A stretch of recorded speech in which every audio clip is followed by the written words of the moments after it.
All right, continuing on with coverage from the 12th Annual Dogs Breakfast, an exciting day for football in Saskatchewan, and that includes, of course, our CFL team. Now very happy to be joined by Jim Hopson from the Saskatchewan Roughriders. Jim, first of all, you broke the big news here this morning. First round pick, #1 overall. We already know what it's going to be, Ben Heenan from the Huskies. That's got to be a great feeling for you and the team. It is, and I know Brendan Tamman really agonized over the decision for a long time, but in the end he just felt Ben was too good to pass up. The fact he's a local guy and played at the U of S, those are all bonuses. And then to be able to do this morning, it was special. It really was. And I give Brian Towers credit because he's kind of the guy that asked if it could be done, and we said, why not? But first of all, we got to make the decision, and once that was made, then TSN, the league, were very excited about it, and the Dogs Breakfast people were just super. So, you know, I don't know if we'll ever have something like this happen again, but it was pretty special. Yeah, very cool indeed. I mean, I remember a few years ago when Dylan Barker was taken #1 by Hamilton. I mean, just having that happen was cool, but being able to see her, I've never been to an NFL draft or CFL draft, but I'm about 10 feet away from Ben Heenan when the news came down, and just seeing that look on his face, it was priceless. He was really excited. You know, it's always nice to be able to draft a good player like Ben, Yeah. but when they really want to be there or be here, I think that was a big part of it. We knew that Ben really wanted to play not only in the CFL, but with the Riders, his home team. Sure. And so I think, you know, it's just win-win. We'll probably, as long as he can stay healthy, he could play a long time for the Riders, and that's a big reason why he was #1.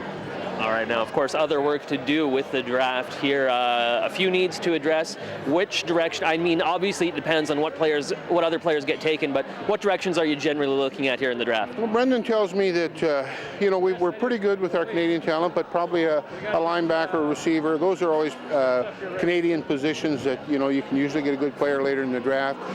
But Brendan really likes the idea of taking the best player, and you know, so if there's somebody there that, you know, maybe we already have that position pretty solid, but they're just too good to pass up because things can change so quickly. You know, you have injuries, you have trades, you have all kinds of things happen. So you can't go wrong drafting good kids with good character and that sort of thing, and I think that'll be the key.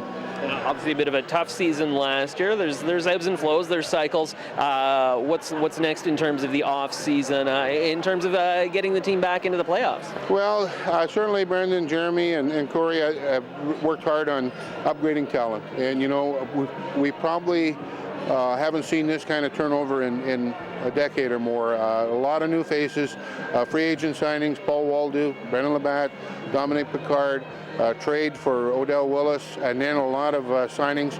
A lot of guys that played in the NFL. You know, we've got some interesting names. The Moss kid from the Giants looks pretty special. But of course, you know, we'll see how that works out. But I think the talent level's been upgraded, and of course the coaching.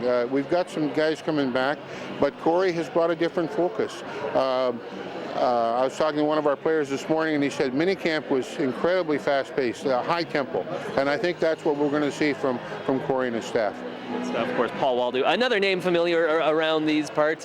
Great to see the team heading in the right direction, and I think everybody's got the football fever going after this morning. Wow, what a show! Well, it's been a crazy offseason. I've said for a 5-13, we sure draw a lot of interest because yesterday we brought out our new jerseys, and that was big, and it almost caused our web site to crash. We had literally tens of thousands of hits yesterday.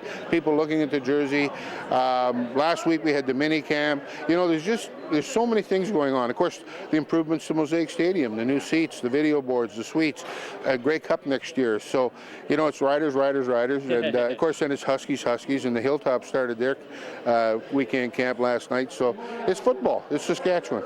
Yeah, good place to be if you're a football fan. Jim Hopson, thanks so much for taking a few minutes to talk to us, and of course coming and sharing the big news this morning. Happy to be here. It was exciting for me.